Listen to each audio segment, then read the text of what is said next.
How's it going? I'm back once again with another video. I'm Mr. Guenter. How you doing?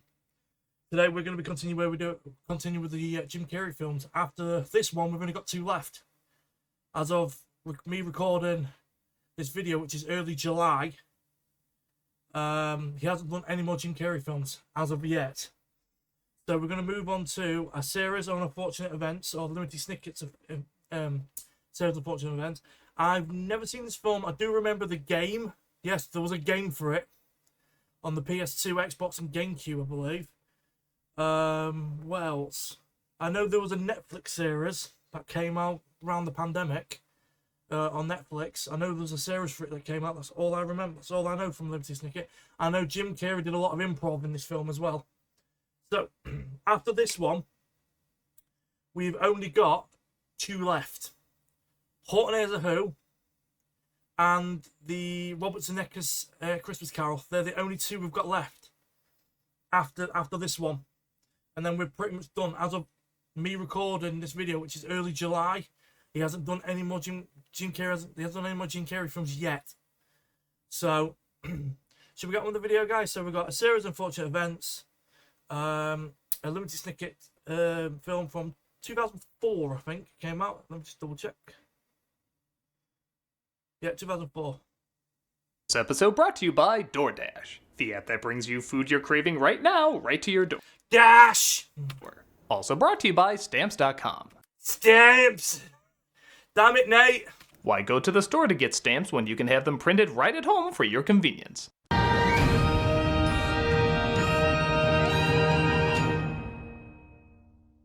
Ladies and gentlemen, behold the outcast, the creepy and depraved, the bizarre creations not meant for the normal world. Embrace the twisted weirdness of freak show cinema. Ah. He hasn't done this for a while, has he, that for the freak show cinema? He hasn't done that for a good while, actually. If you're like me, you were introduced to the book series, A Series of Unfortunate Events, through the 2004 film. If you're also like me, you're a fan of children sometimes being taught a little scary, deranged, downright disturbing tough love. The story of 3 children trying to escape a murdering egomaniac delightfully meets those checkmarks. But you might also be surprised, or I don't know if you read the books, maybe not, that this film is getting a little bit of a backlash. I haven't seen anybody hate it per se, but I have seen a lot of people dismiss it because of the Netflix series in 2017. Oh, it was 2017 it came out. I thought it was a lot later than that. It's the O2. Another advert for O2. Samsung Galaxy S25. I think this is kind of unfair. I don't love this movie and no, I haven't read the books, but having seen the Netflix series, I can certainly see the differences, but I honestly see more similarities. The look of the sets, the makeup, the grayscale, even some of the actors look really similar. The show is definitely better, it has more time to explore the story and characters, but going into this series completely blind, I found this film very dark and imaginative. Yeah. So I wanted to defend this movie a little bit. Not do an old versus new per se, but yes, draw a few comparisons to the show and figure out why one is regarded so much higher than the other when they seem so eerily similar. Good Billy Connolly. Absolute legend. Yeah. Apparently he hasn't got long left to live. He's got Alzheimer's. He's not great mentally at all. Billy Connolly. He's got Alzheimer's. He's got Parkinson's. Apparently they've said he hasn't got long left. Chunk of the time. Because truth be told, I think this movie deserves another look at. First of all, let's discuss why they're so similar. And if you're one of those people saying, oh, they're not similar at all, one is fantastic and one sucks balls, they were developed by the same person. Barry Sonnenfeld adored the books and was originally going to direct the film.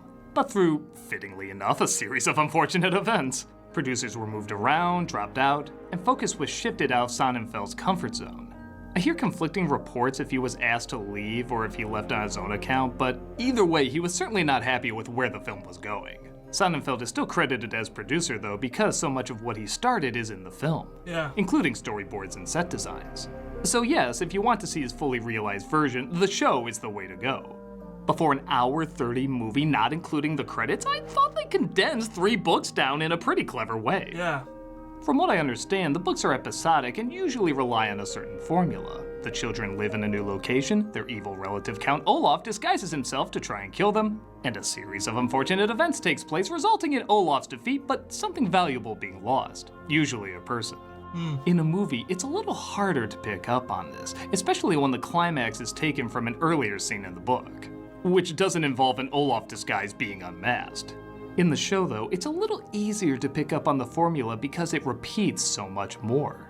Now, that's not at all to discredit the show. From what I hear, that's a much better representation of the books. But as a movie, these are changes that are needed to make it flow as a cinematic 3-act structure.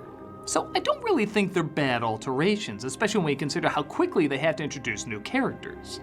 You technically don't get a ton of screen time with these folks, but you really feel like you know them by the end of their stories. This isn't just due to their tight and efficient writing, but also to the actors they chose. Both the movie and show have an excellent cast, but the movie has a tougher job. It has to get you to like or dislike these characters very quickly, where the show has a lot more time to build them up. Though I enjoy them both, I will admit, I do remember the cast in the movie a little better. I think because they knew they didn't have much time, they worked hard to make sure they left a strong impression. Sometimes a little too strong. Yeah. I think you might have to turn it up. Is anybody out there? Okay, let's talk about people's probably biggest issue with the movie, Jim Carrey. This is bizarrely an uneven performance. Now, granted, that's nothing unusual for Carrey, but the way this one works is uniquely different. Yeah. Carrey, for the first third of the movie, is pretty annoying. Something, something, something. Music builds to a crescendo. Ending on the right foot. Now, yes, Count Olaf is supposed to be annoying, but Carrey seems to just be doing his Carrey shtick of making faces and weird voices. This doesn't really feel like a fleshed out character. This feels more like Carrey trying to make us laugh by acting goofy. Yeah, it is. And that's what I love Jim for. That's what Jim's supposed to be there for. He's comedic, his timing, his facial awareness and everything else. That's why. He's amazing at it. Imagine my surprise. For fuck's sake, Jim. I don't even know what this is. Mini Kiki. Alkanahi. Hanakahatanane watakana. But then something interesting happens. At the end of the first act, where Olaf tries to kill them for the first time, we get this scene. I'm going to get you no matter where you go, no matter what you do, I'll find you. You are so deceased. For whatever reason, Carrey is legitimately good after this moment. Yeah. I think it's because he can now openly be a threat. When Carrey has to play an over-the-top jerk, he goes so goofy it's not believable. Or in my opinion, that funny. When he has to play an over-the-top murderer, he's surprisingly both funny and intimidating. When the kids see through his first disguise, there's something so creepy about him clearly knowing he's caught, but still continuing the act. Count Olaf. Oh. Now, why would you say something like that? The performance has a lot of little glances like this. Every time he does it, I swear he's gonna snap and lunge after them. Do you have a hall pass? I didn't think so. It's that terrifying mix of composed enough to deceive, but savage enough to crack. It's equally frightening both when he breaks character and stays in character. It's Captain Shab. You're new Gordian. You just stay where you're at. Well, I thought I recognised her. It's Emily Browning. Because I thought I've seen her in any other films. I've just looked on Wikipedia. I've not seen her in any other film. I think this is the only film I've seen her in. I know she's a big Australian actress now, and she's like 2 years older than me now. But freaking, yeah. come where you're told. Even when he returns as Olaf, his comedy really improves. Doing terrible things, but with pretty good one-liners. Let her go! Gladly. Let her go. No! Put a hold on that. Where Neil Patrick Harris I buy more as the jerk than the killer, Carrey I buy more as the killer than the jerk. Hello, hello, hello. There's a lot to be said about it visually. The over-the-top look of both the movie and show are literally well illustrated in the books, Yeah. which both versions try to replicate. Both try to build as much of their sets as possible, but the Netflix series seem to utilize more CG for grander landscapes. The film has a little bit more of a staged look, which not only gives an otherworldly yet artificial look to the cold reality that awaits them, but it also feels a lot more claustrophobic. Yep. It truly comes across that everything is closing in on them because it literally is. The ways they incorporate certain ideas from the book are very clever too. Yeah, he's right on that. You do get like a claustrophobic. It's like there's someone around the kids at all times. Yeah, I agree. I agree with Doug on that one. The film opens as a children's stop-motion cartoon aimed at toddlers. This is a variation of the fake book cover you could use to disguise your book to trick parents into thinking you were reading something wholesome. The Lemony Snicket narration in both is also a wonderful setup to the writing style of the books. And yes, it's hard to choose which one is better because they both have different strengths. Jude Law sounds like how a lot of people probably imagine Lemony Snicket sounding. Civilized, but melancholy about the sad tales he has to report. If you wish to see a film about a happy little elf, I'm sure there is still plenty of seating in theatre number 2. The movie you are about to see is extremely unpleasant. Even the name Lemony Snicket sounds like a Hogwarts character, and Jude Law played a character in Hogwarts. Yeah. Patrick Warburton's narration is just as melancholy, but he also has one of the most unique ways of speaking. Nobody really talks like him. I love Patrick Warburton. He's fucking awesome. He's also in another film which I haven't reviewed it yet. I know he did it a few months ago. That's Emperor's New Groove. Definitely need to get onto that one soon. Which, yes, may not be what people imagine when they read the books, but that can also be what sets the stories apart. The fact that it does literally have a unique voice that doesn't sound like any other. I may have acted a bit standoffish. The word standoffish is a wonderful one, but it does not describe Count Olaf's behavior toward the children. Law's voice suggests calmness, where Burton's voice suggests caution. While they're both good, I do think Burton's weirdly matches better. Both also incorporate a timeless feel, giving the appearance that these can really take place in any time period. Timothy Spall, by the way. That's another, probably a very well-known British actor. He was in Harry Potter. I know him from an old episode of Red Dwarf. He was in an episode of Red Dwarf where he played a arcade game operator when they find out that basically the crew gets taken out by the Despair Squid, and they think their life is just some AR simulation game. And that's from season 5, and he played an arcade game operator. But still, the gothic world they inhabit is uniquely one of a kind. But hold on, contradictory me searching for a segue. If the show is better, does that mean the movie does everything right, but the show just does it stronger? Well, that'd be like saying I know how to gracefully lead into a commercial break. Showtime! Chef! It's hard. The night was hot as ice when suddenly she walked in. Yeah, I don't know. Stamps. Yeah, just skip that. So you just get the ads there. DoorDash and stamps. So yeah, I don't think you can get the DoorDash is not in you can't get that in the UK, and you can't get stamps either. So anyway, let's go. So yeah, even I, a fan of the movie, have to admit there's a lot of clumsy moments with it.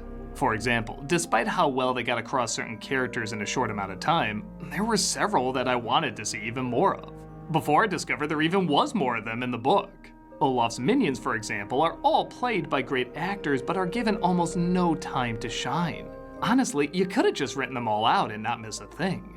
Other comedic greats, One of them, Jennifer Coolidge is in it. greats like Catherine O'Hara and Cedric the Entertainer are given little to nothing to do. I actually forgot they were even in the movie until I rewatched it again this year. I originally thought Dustin Hoffman was in this because the twins who played Sonny were named Hoffman. Like, I don't know, maybe he was related to them and this is an in-joke. But I couldn't find any proof of that, so there he is. Again, I have no idea why he's there. There's one or two jokes that are a little shaky too. When Streep's character is afraid of impractical things that can kill her, they later all seem to happen as her house collapses. Because of the film's mysterious tone, it was hard to tell if this was hinting that she could predict the future or if it was all just coincidence. By the time you get to the end, you realize it was all just coincidence, but the joke's already forgotten at that point. I don't know, maybe I'm the only one who misread that. This is another nitpick, but I really don't follow this narration. All the witnesses agreed. The sound they heard next was so shocking, it still haunts them to this day. I get the idea, you're building up one thing and delivering another, but why would a baby's laughter haunt them? There's a lot of bigger details that seem confusing too. Like Olaf is sentenced to be punished with all the things that he did to the kids, but his sentence is overturned? I thought maybe we were gonna see it was a jury made up of his minions, but... Yeah, that is Jennifer Coolidge. There. The second one in. That is Jennifer Coolidge. But it's done off screen, so it just comes across as an awkward epilogue. I remember watching it with some friends and they were asking how is his sentence overturned if he already acted them out? But I had to tell them I think the idea is that this is what would have happened if the sentence wasn't overturned. I think. Yeah. There's another bizarre fake out where Mr. Poe acts like he's taking the kids to a special place. Perhaps there's time for just one last stop. You see them get back to their home fully restored, only to reveal it was them remembering it like it was. Okay, I get them being nostalgic and imagining it was put back together, but if that's the case, what the fuck, Mr. Poe? Yeah. Oh, I have a special treat for you, the place where your parents burned. Jesus fuck. Maybe the idea was he knew the spyglass would be dropped off there, which would possibly connect to all that secret organization stuff in the other books? Yeah. Which, was he a part of that? Even if not, that's quite a coincidence they showed up there just as the mailman dropped that off. And the last big complaint, I guess once again, is Carrey. And I'm actually not talking about his acting this time, but the fact that one of the reasons Sonnenfeld left was he felt the producers wanted to make it more about him being the bigger star than the kids. And yeah, I'd be lying if I said I didn't see what he was talking about, but again, I think these kids really do carry the story, and I did want to know what was going to happen to them. I think Carrey just acts so big as the character of Olaf that people think he's trying to steal the show, but it's kind of like how a lot of critics at the time complained that Batman '89 should have been called Joker because he was in it so much more. I don't know, just like in that film, I think the heroes and villains are in it the appropriate amount, they just have different ways of expressing themselves. Yeah. One more quiet and reserved, the other big and bombastic. Yeah. Well, yes, I guess a lot of those problems can make big ripples for people. It never was a big deal for me. At least, not enough to ignore the really good stuff the film had to offer. Like I said, the movie's not perfect, but for all the people saying the series is light years better, I still see them as very similar.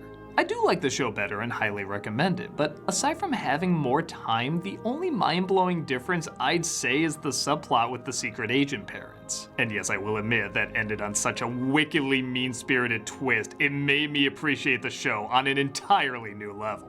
But still, in terms of a cinematic adaptation made by Nickelodeon glorifying the miseries of a dark and gloomy book series, I think this was a pretty rare kind of a flick. It didn't shy away from the harsher moments, but it didn't ignore the warmer ones either. It allowed you to connect enough with the characters, who all had different yet odd ways of interacting off each other. For God's sakes, how often are you gonna see Jim Carrey and Meryl Streep in a romantic scene? Before the show, this was seen as a flawed but still unique family film, one that you rarely saw marketed towards kids. It's not every day you see a movie shouting, "Bring your children to this film, it's dark and miserable." I mean, what's the closest thing we have today for that? Addams Family 2? No, I never left, that's how I brought it back. But what I wanna know is where the party at. Yeah, you don't get. Yeah, I think what it is, people are now scared of giving kids anything too dark. 1980s and late 90s, you had it in spades. I think what it is, a lot of people are just they're too scared. We don't want to warp kids' minds. We don't want to do this. We just want to make it easy. Pop cultural references, music.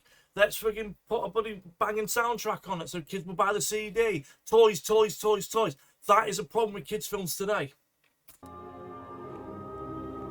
Even if you can't remember what you thought of it before the show, think of it as an early blueprint.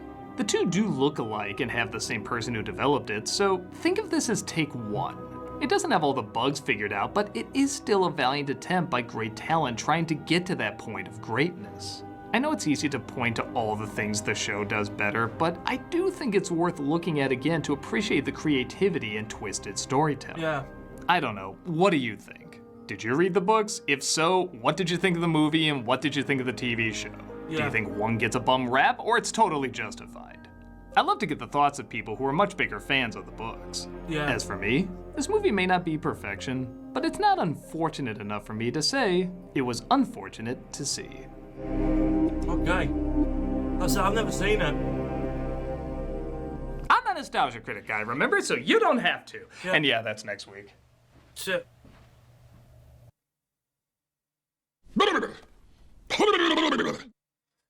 Yeah, because you guys know I'm recording these videos in advance, aren't I? So I'm doing these videos in advance because I've got to get myself in front. No joke. Literally, the latest episode of Nostalgia Critic that's just gone live, literally this morning, was a commercials episode. It was international commercials. So, yeah, literally, a commercials video has literally just gone live. Yeah, I've got to do that at some point, definitely. I'll probably because I've been trying to do a bunch of other ones, haven't I? So, anyway, guys, that'll be it, guys. That is Lemony Snicket. Advert. So we've got Lemony Snicket, a series of fortunate events. If you've ever seen this film, let me know. I'm just going to double check on Wikipedia real quick. I just want to see what the... So, production company was Nickelodeon Movies. Nickelodeon owned the rights to this. The budget was 141 million. It made 211.